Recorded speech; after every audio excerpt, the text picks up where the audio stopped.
Imagine a shield, maybe invisible but absolutely vital, wrapped around our entire planet. It's protecting all life from really harmful radiation. Hmm. Now, imagine scientists discovering a gaping hole in that shield, and it's getting bigger every year. Sounds like a sci-fi plot. It does, doesn't it? Hmm. But for our ozone layer, this was a very real, very pressing global crisis just a few decades ago. And here's the truly amazing part. The world actually came together, rolled up its sleeves, and, well, fixed it. And that remarkable success story is precisely what we're diving into today. The Montreal Protocol on substances that deplete the ozone layer. This wasn't just another agreement written down on paper. No. It was a blueprint, Right.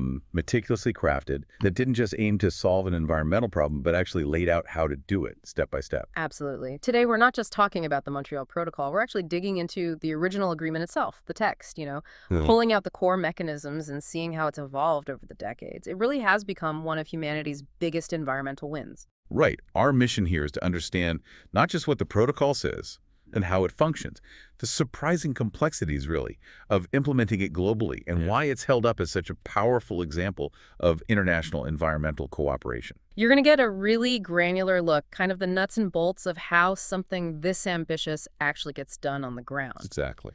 So let's unpack this and start at the beginning. Why did this incredible international effort become necessary in the first place? What was the core problem? Well, it all kicked off because scientists saw this growing issue.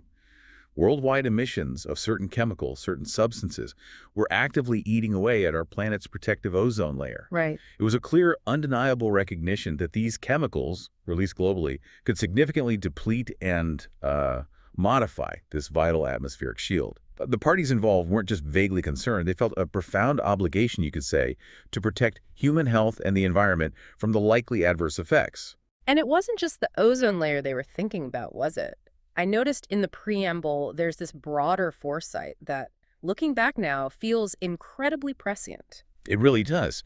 What's fascinating, I think, is that even back then, the parties stated they were conscious of the potential climatic effects of emissions of these substances. Wow. This is crucial because it shows an early recognition that these chemicals had impacts beyond just ozone depletion. It hinted at broader concerns like climate change, long before it became the dominant global conversation it is today. So they were already connecting those dots. To some extent, yes. They knew any measures had to be based on relevant scientific knowledge, but also involved precautionary measures. It was always about balancing the science, the technical feasibility, and of course the economic considerations. It wasn't just lab coats. It was about practical global implementation. Okay, so they knew the problem was real, it was serious, potentially cascading effects. How did they then define the scope? Like, what exactly did the protocol consider a controlled substance? That sounds like it could be tricky. It could be. And that's where the blueprint really starts to take shape. A controlled substance isn't just any old chemical. It's specific substances meticulously listed in the protocol's annexes.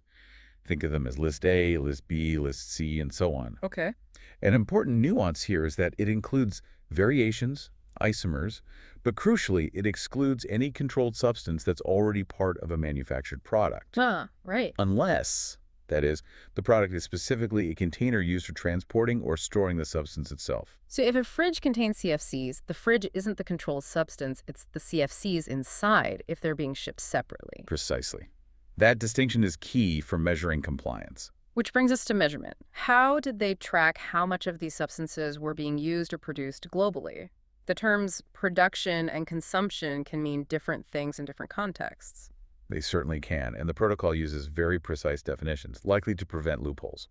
Production means the amount of controlled substances produced, but, and this is important with deductions, Okay, deductions like what? any amounts destroyed using approved technologies, and any amounts entirely used as what's called a feedstock, basically, used up in the process of making other chemicals, those don't count towards your production total. Right. And crucially, amounts that are recycled and reused are not considered production at all. This cleverly avoids penalizing environmentally sound reuse, which is smart. Very smart. And consumption, how is that calculated? Consumption is basically production plus imports minus exports of these controlled substances. Pretty standard trade calculation. But there's a catch, isn't there? There is, and it shows the protocol's teeth.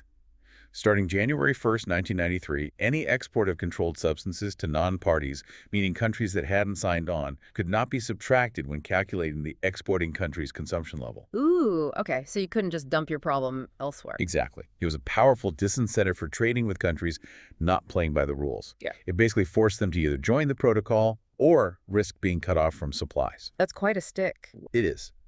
And all of these measures, these definitions, they feed into the protocol's core aim. The ultimate objective of their elimination on the basis of developments in scientific knowledge. It's fundamentally science-driven and built to adapt. So with those robust definitions locked in, how did they actually go about phasing these things out? It wasn't just a universal ban from day one, surely. That seems like it would have been politically impossible. No, not at all. And this is where the protocol was truly innovative, I think. It laid out specific control measures tailored for different groups of ozone-depleting substances, or ODS, and later, as we'll see, for substances with high global warming potential, GWP. Right. It was a phased approach, different timelines, different reduction percentages. Definitely not a one-size-fits-all solution. It was a carefully calibrated strategy. Okay, let's start with the big ones then, the pioneers. CFCs, chlorofluorocarbons, these Yeah. were everywhere, right? Aerosols, fridges. They were the main culprits initially, yes. Yeah. For CFCs, the first target was just to freeze consumption and production at 1986 levels, Yep. stop the increase. Then they moved incredibly fast. A rapid phase-down aimed to cut consumption and production to just 25% of those 1986 levels by January 1st, 1994. Wow, that's quick. And then a complete phase-out down to zero by January 1st, 1996. For a global chemical industry, that's a remarkably aggressive timeline. But I seem to recall there were crucial exceptions, especially for developing countries. That must have been absolutely key to getting everyone on board. You're absolutely right. And it was, frankly, a stroke of genius for global cooperation. Very important exceptions were made for the basic domestic needs of developing countries. These are referred to in the text as parties operating under Article 5. Article 5 parties, got it. These countries were allowed to continue producing CFCs just for their basic domestic needs until January 1st, 2010. A full decade plus after the developed world deadline. Exactly. And this wasn't just a political compromise. It was a fundamental recognition of equity. It built trust and made it a genuinely shared responsibility. What are other ozone depleters? Did they follow a similar fast track? Halons, for instance? Generally, yes, a similar trajectory. Maybe slightly different dates based on their specific ozone depleting potential, and, importantly, the availability of alternatives. Halons, often used in fire suppression systems, Right. they were targeted for zero consumption and production by January 1st, 1994. Again, with those same provisions for basic domestic needs until 2010. And others. Other substances, like carbon tetrachloride, methyl chloroform, they were also phased out pretty quickly, by the mid-90s, 1996 mostly.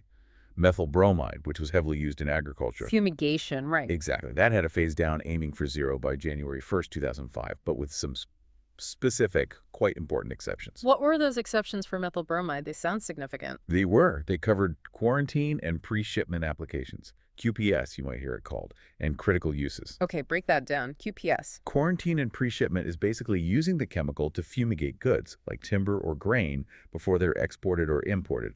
Is to prevent the spread of pests across borders. Pretty vital for international trade, you can imagine. Makes sense. And critical uses. That referred to really essential applications where, at the time, there just weren't any technically or economically feasible alternatives available. Often things in public health or very specific agricultural sectors where banning it outright would have had severe consequences. These uses were tightly controlled and reviewed, though. Got it. And then there are the HCFCs, hydrochlorofluorocarbons. They were sort of a transitional class, weren't they? Less damaging than CFCs, but still not great for the ozone layer. Exactly. HCFCs were seen as temporary substitutes, kind of a bridge technology away from the much more harmful CFCs. So their phase down was more gradual. Slower ramp down. Yeah, think of it more like a decades-long process for developed countries, starting around the mid-90s. Significant reductions by 2004, further cuts by 2010, and then aiming for near-zero consumption and production by January 1st, 2020. It wasn't that immediate ban, but a carefully calibrated transition. And there was a very practical, specific exception for HCFCs too, wasn't there? Something about existing equipment. It really speaks to the pragmatism baked into the protocol. Yes, another crucial detail showing that pragmatism. A tiny exception, up to 0.5% of baseline levels, is allowed until January 1st, 2030. But And this is key. It's only for servicing existing refrigeration and air conditioning equipment, stuff that was already installed and running on January 1st, 2020. So you didn't have to immediately scrap millions of working air conditioners. Precisely. It acknowledges the reality of existing infrastructure and allows time for a full transition without causing immediate, massive economic disruption. But parties were also encouraged, strongly encouraged, to limit HCFC use wherever suitable alternatives already existed. Don't use them if you don't have to. Okay, this brings us to a really interesting development. The inclusion of HFCs, hydrofluorocarbons. Now, these don't deplete the ozone layer at all, right? But they pack a punch when it comes to climate change. This was a much later addition. It was, and it's a perfect example of the protocol's dynamic nature, its ability to evolve. HFCs were added through the Kigali Amendment in 2016. Kigali. And you're spot on, they don't harm the ozone layer. But many of them have extremely high global warming potentials, GWPs. They trap a lot of heat in the atmosphere. So a different environmental problem, but tackled under the same framework. Exactly. The phase-down schedule for developed countries, for instance, started just recently, January 1st, 2019, with the aim of getting down to just 15% of their baseline level by 2036. So the focus here explicitly shifted or expanded beyond just ozone depletion to directly tackling climate impact. That's a huge expansion of the protocol's scope. Precisely. And the calculations for HFCs reflect that. They're often expressed in CO2 equivalents, directly emphasizing their global warming potential, not their ozone impact. Right. The source material we looked at highlights substances like HFC-23 is a staggering GWP of 14,800. 1 ton of that equals 14,800 tons of CO2 in terms of warming effect over 100 years. Unbelievable. And the protocol goes even further with HFC-23. It actually requires parties to ensure that emissions of HFC-23 generated as a byproduct in certain production facilities are destroyed to the extent practicable using approved technology. So not just phasing out intentional production, but cleaning up accidental releases too. Yes, managing those potent byproduct emissions, it shows a real commitment not just to phase down production, but to actively manage existing emissions and prevent their release where possible. This protocol sounds incredibly rigorous, incredibly detailed, but how did it ensure that all countries, especially developing ones with fewer resources, could actually comply? It seems like where equitable implementation becomes absolutely critical. Indeed. And that's a cornerstone of the whole thing. Article 5, the special situation of developing countries. It identifies them, as we mentioned, as parties operating under Article 5. Right, the Article 5 parties. These are generally developing countries with low per capita consumption of these controlled substances to begin with. Yeah. And the critical element, the absolute game changer, was their entitlement to a 10-year delay in complying with the control measures for many substances, like the CFCs and halons. A 10-year grace period, that's significant. Hugely significant. It was key to ensuring global participation and acknowledging the principle of common but differentiated responsibilities. Real equity. And that delay wasn't just a free pass, was it? I remember reading it was explicitly linked to other commitments, almost like a contract. That's exactly right. Their compliance, their ability to meet even the delayed targets, was made contingent on the effective implementation of the financial cooperation and the transfer of technology. So the developed world had to step up. Precisely. It wasn't just a political compromise. It was, well, genius, really. It fundamentally shifted the burden, making developed nations invested in the success of developing ones. It built trust and made it a truly shared responsibility, not just a top-down dictate. And of course, developing countries also had their own specific, later phase-down schedules for the HCFCs and the new HFCs, again, acknowledging their different starting points and capabilities. So how was that financial and technical cooperation actually delivered? That must have been a massive undertaking in itself. That's where the Multilateral Fund comes in, Right. the MLF. This fund was established specifically, solely, to provide financial and technical cooperation, including the transfer of technologies to those Article 5 parties. Okay. And what's really important is that contributions to this fund are explicitly stated as being additional to other financial transfers. They couldn't just relabel existing aid budgets. So new money was required? New and additional money, yes. And it covers all agreed incremental costs for developing countries to comply. That means covering the extra costs they incurred solely because they had to switch to more environmentally friendly, often more expensive, alternatives in technologies. Incremental costs. That's Yep. a key concept. And the fund did more than just write checks, right? It wasn't just a bank account. That's exactly right. It also performs crucial clearinghouse functions. This means things like helping countries identify their specific needs, what technologies they needed, what training, facilitating technical cooperation between parties, distributing information, manuals, best practice guides, holding workshops and training sessions. So capacity building too. Very much so. And it's financed by the non-Article 5 parties, the developed countries, reinforcing that principle of shared but differentiated responsibility. It became the financial engine driving the protocol's implementation in the developing world. It really showed how targeted funding could unlock global cooperation. And hand in hand with money is technology transfer. That's another specific commitment mentioned in the protocol. That must have been vital for developing countries to actually adopt these new, greener alternatives. Absolutely vital. You can't just tell a country to stop using a cheap, effective chemical if they don't have access to the alternative. The protocol specifically stresses the commitment to ensure that the best available, environmentally safe substitutes and related technologies are expeditiously transferred to Article 5 parties. Expeditiously. Yes, and under fair and most favorable conditions. Yeah. This was critical for them to adopt alternatives without facing impossible costs or intellectual property roadblocks. Mm. It aimed to level the playing field. Okay, so beyond the financial mechanisms and the special provisions for developing countries, what else was built in to really ensure compliance across the board and also allow the protocol to adapt over time? Because a static treaty probably wouldn't have worked for something this complex and long-term. Right, you need enforcement and flexibility. The control of trade is a really significant enforcement mechanism. Article 4. The protocol established bans on importing and exporting controlled substances to and from states not party to this protocol. The non-parties again. Exactly. For example, imports of the original Annex A substances, the main CFCs and halons, from non-parties were banned as early as January 1st, 1990. That's pretty quick after the protocol came into force. That's a powerful incentive to join up. Absolutely. Join or be isolated from trade in these substances. They even considered, and in some cases implemented, banning or restricting products containing controlled substances, and even products produced with but not actually containing controlled substances if they came from non-parties. Wow, that goes deep into the supply chain. It does. Uh-huh. There were also provisions discouraging the export of technology for producing or utilizing controlled substances to non-parties, and a commitment to stop providing new subsidies, loans, or guarantees for such exports. Cut off the support. Makes sense. However, and this is an important nuance again, these restrictions explicitly did not apply to technology that improves containment, recovery, recycling, or destruction of controlled substances, or technology that promotes alternatives. So encouraging positive innovation that helps solve the problem. Exactly. Wisely encouraging the spread of technology that helps everyone meet the protocol's goals, rather than hindering it. And to keep track of all this trade, all these substances moving around, there's a system of licensing, right? You can't just ship this stuff freely. Precisely. Article 4b.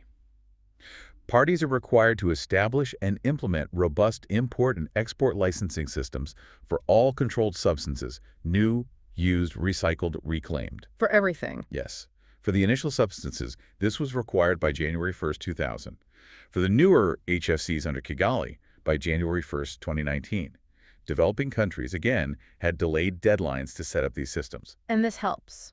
It ensures rigorous oversight of trade flows. It makes it much harder for illegal trade black markets to spring up and undermine the protocol's goals by circumventing the phase-outs. You need a license to move this stuff. Okay, that covers enforcement pretty well. But the world isn't static. Science evolves, technology improves. How does the protocol ensure it remains relevant and responsive to new information? You mentioned it's adaptive. This is arguably one of its greatest strengths. Article 6. Assessment and review of control measures. The control measures, the phase-out schedules, are formally assessed at least every 4 years. Every 4 years? Yes, based on the very latest available scientific, environmental, technical, and economic information. Specific expert panels, the Scientific Assessment Panel, the Environmental Effects Assessment Panel, the Technology and Economic Assessment Panel, TEAP, are convened specifically for these assessments. They feed information to the parties. So it's constantly being updated by experts. Exactly. It highlights the dynamic, science-driven nature of the protocol. It allows it to adapt to new scientific findings, like understanding the GWP of HFCs, or the development of new alternative technologies, or even unforeseen challenges. It's built to learn and adjust, not stay frozen in time. And to make those assessments meaningful, you need good data. That must be a huge reporting burden for every country involved. It is an undertaking, but absolutely essential. Article 7. Reporting of data. The protocol mandates robust data reporting. Parties must provide statistical data annually on their production, imports, and exports of each individual controlled substance. Detailed stuff. Very detailed. They also have to report separately on the amounts used for feedstocks, the amounts destroyed by approved technologies, imports from and exports to parties and non-parties specifically. And for methyl bromide, even the specific amounts used for those quarantine and pre-shipment applications. Wow. This comprehensive data collection is fundamental. It's how progress is monitored, how compliance is checked, how areas needing more attention are identified. It's the data that allowed scientists and policymakers to actually track the hole in the ozone layer healing over time. You can't manage what you don't measure. So, okay, we walked through the problem, the hole in the shield, the ingenious blueprint definitions, controls, the accelerated phase-out schedules for different chemicals, the absolutely critical mechanisms for equitable implementation, Article 5, the fun tech transfer, and how it all stays adaptive and accountable through review and data. What's the big takeaway from all of this for you, looking at the whole structure? For me, the Montreal Protocol stands as this powerful, almost unique example of what genuine global cooperation can achieve. It demonstrates, I think, how international agreements, when they're firmly rooted in scientific consensus, Right. and crucially, equipped with robust, flexible mechanisms like those differentiated responsibilities we talked about, substantial financial support that's truly additional, mandated technology transfer, trade measures, and the continuous scientific review, they can effectively address incredibly complex planetary-scale environmental challenges. It's really a testament to what humanity can achieve when it decides to work together seriously. Okay, here's where it gets really interesting then, and a thought perhaps to leave you, the listener, with. Given the Montreal Protocol's undeniable success, it really did work in dealing with a complex global environmental threat. What lessons does its detailed framework offer for today? I mean, think about its adaptive nature, its groundbreaking financial mechanisms, the way it handled differentiate responsibilities. What does that teach us for tackling other pressing global environmental issues we face right now, like climate change, like biodiversity loss, where frankly international cooperation often seems far more challenging, far more gridlocked?